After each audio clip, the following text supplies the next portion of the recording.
আসসালামু আলাইকুম, আপনাদের সবাইকে স্বাগতম নতুন একটি ভিডিওতে। আজকে ভিডিওটিতে আমরা হাজির হয়েছি নতুন একটি নিয়োগ বিজ্ঞপ্তিতে। আপনারা কিভাবে ঘরে বসে অ্যাপ্লাই করবেন।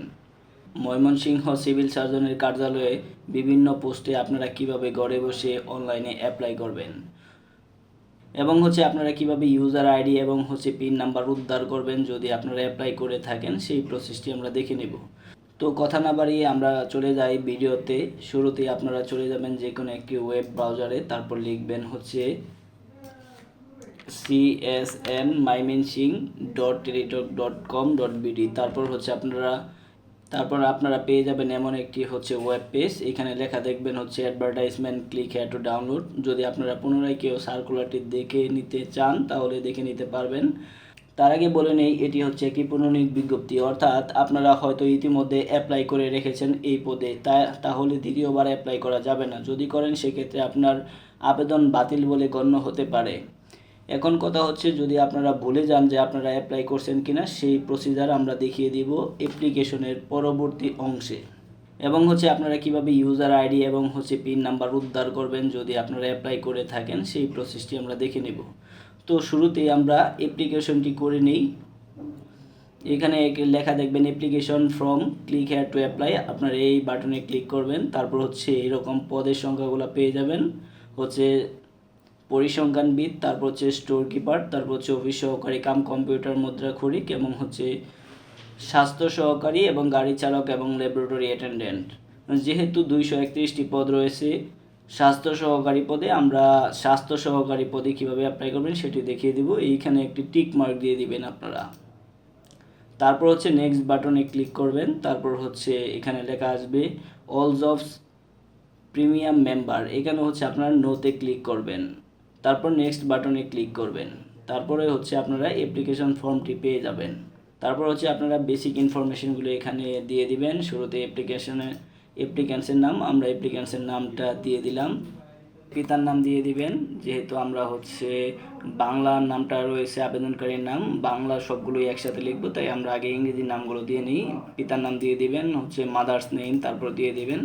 তারপর প্রার্থীর নাম বাংলাতে দিবেন। আমরা আমাদের নামটি বাংলাতে দিয়ে দিলাম। তারপর আমাদের পিতার নামটি বাংলাতে দিয়ে দিবেন। তারপর মায়ের নাম বাংলাতে দিয়ে দিবেন। তারপর ডেট অফ বার্থ, এখানে আপনারা আপনাদের ডেট অফ বার্থ দিয়ে দিবেন। তারপর ন্যাশনালিটি অটো সিলেক্ট থাকবে বাংলাদেশি। আরও একটি ইনফরমেশন দিয়ে নেই, এই পদগুলোতে শুধুমাত্র ময়মনসিংহ জেলার লোকেরাই অ্যাপ্লাই করতে পারবেন। অন্য কোনো জেলার লোকেরা এই পদগুলোতে অ্যাপ্লাই করতে পারবেন না। তারপর রিলিজন দিয়ে দিবেন ইসলাম। তারপর যার যেই ধর্ম সেটি দিয়ে দিবেন। তারপর জেন্ডার দিয়ে সিলেক্ট করে দিবেন।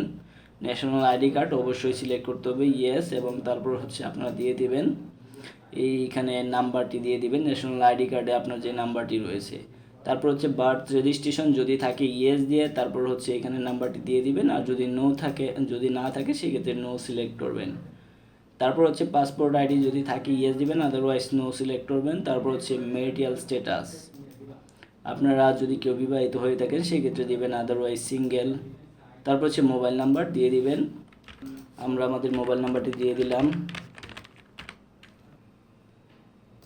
তারপর কনফার্ম মোবাইল নাম্বার, পুনরায় এই মোবাইল নাম্বারটি দিয়ে দিবেন। অর্থাৎ যেই নাম্বারটি দিবেন সেটি যেন সচল থাকে, কারণ এই নাম্বারে আপনার কবে পরীক্ষা হবে, কি রেজাল্ট, এবং কবে ভাইভা হবে সব কিছু এইখানে মেসেজ চলে আসবে। তারপর ইমেল অ্যাড্রেস দিয়ে দিবেন। তারপর কোটা যদি থাকে তাহলে সেক্ষেত্রে দিবেন, আদারওয়াইজ নন কোটা। তারপর ডিপার্টমেন্টাল স্ট্যাটাস, অর্থাৎ কেউ যদি সিভিল সার্জনে আপনারা জব করে থাকেন সেই ক্ষেত্রে দিবেন, আদারওয়াইজ নন। তারপর প্রেজেন্ট অ্যাড্রেস আপনারা দিয়ে দিবেন, কার অধীনে আছেন আমরা দিয়ে দিলাম। তারপর আপনাদের গ্রামের নাম। তারপর কোন ডিস্ট্রিক্ট সেটি দিয়ে দিবেন। অবশ্যই ময়মনসিংহ সিলেক্ট করতে হবে, আদারওয়াইজ অন্য কোনো জেলার হবে না। তারপর উপজেলা, কোন উপজেলা সেটি সিলেক্ট করে দিবেন। তারপর পোস্ট অফিস দিয়ে দিবেন। তারপর পোস্ট কোড কত দিয়ে দিবেন। তারপর প্রেজেন্ট অ্যাড্রেস এবং পার্মানেন্ট অ্যাড্রেস যদি একই হয়ে থাকে সেই ক্ষেত্রে আপনারা দিয়ে দিবেন, টিক মার্ক দিয়ে দিবেন, তাহলে ওটা 4টা সিলেক্ট হয়ে যাবে এবং ইউনিয়ন চলে আসবে, কোন ইউনিয়ন।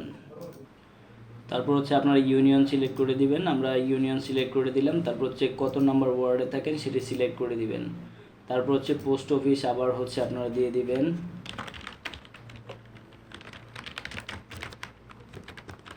তারপর হচ্ছে আপনাদের পোস্ট কোড কত সেটি আবার পুনরায় দিয়ে দিবেন। আর হচ্ছে যদি আপনাদের প্রেজেন্ট অ্যাড্রেস এবং পার্মানেন্ট অ্যাড্রেস একই থাকে সেই ক্ষেত্রে আপনারা এখানে টিক মার্ক দিয়ে দিবেন, তাহলেই হয়ে যাবে। তারপর হচ্ছে আপনাদের এডুকেশনাল কোয়ালিফিকেশনগুলো দিতে হবে। শুরুতে এসএসসি বা ইকুইভ্যালেন্ট লেভেল এক্সামিনেশন আপনারা এসএসসি সিলেক্ট করে দিবেন, রোল নাম্বার হচ্ছে দিয়ে দিবেন।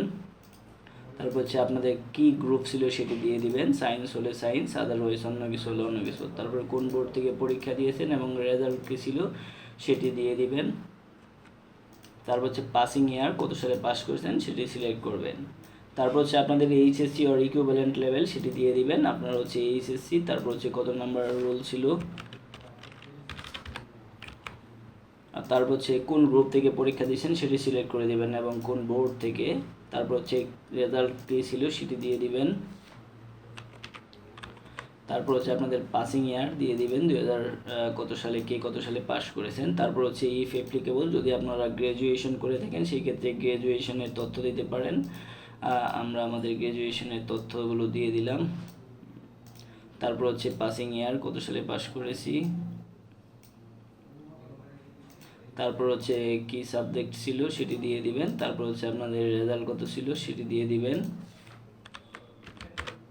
তারপর হচ্ছে কোর্স ডিউরেশন কত ছিল সেটিও দিয়ে দিবেন। তারপর হচ্ছে যদি কেউ মাস্টার্স করে থাকেন সেই ক্ষেত্রে আপনারা ইফ অ্যাপ্লিকেবল দিয়ে মাস্টার্সের তথ্যগুলো দিয়ে দিবেন, কারণ এইগুলো ভাইভাতে আপনাদের অগ্রাধিকার দেওয়া হবে, সেই ক্ষেত্রে আপনারা এগিয়ে থাকবেন।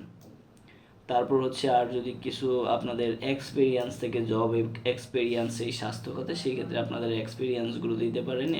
ইফ অ্যাপ্লিকেবলে গিয়ে কোথায় আপনারা হচ্ছে জব করেছিলেন ইউনিয়ন পর্যায়ে বা অমুক টমুক, আর যাই হোক তারপর ডেজিগনেশন কী ছিল এগুলো দিয়ে দিবেন। আর যদি না থাকে সেক্ষেত্রে দেওয়ার দরকার নেই। তারপর হচ্ছে আপনাদের সিকিউরিটি কোড এখানে দিয়ে দিবেন, এখানে একটি টিক মার্ক দিয়ে দিবেন, অর্থাৎ এই সকল ইনফরমেশন সবগুলোই সঠিক। তারপর হচ্ছে সাবমিট বাটনে ক্লিক করবেন, আপনাদের এমন একটি ফর্ম চলে আসবে। তারপর হচ্ছে জাস্ট শুধু আপনারা নিচে নেমে এখানে হচ্ছে আপলোড ছবিগুলো দিয়ে দিবেন। ছবিটা লাগবে হচ্ছে 300x300 পিক্সেলের। এখানে চুজ ফাইলে গিয়ে ক্লিক করলে আপনাদের ফটো সাবমিট নেওয়ার অপশন চলে আসবেন এবং সিগনেচার দিতে হবে 300x80 পিক্সেলের।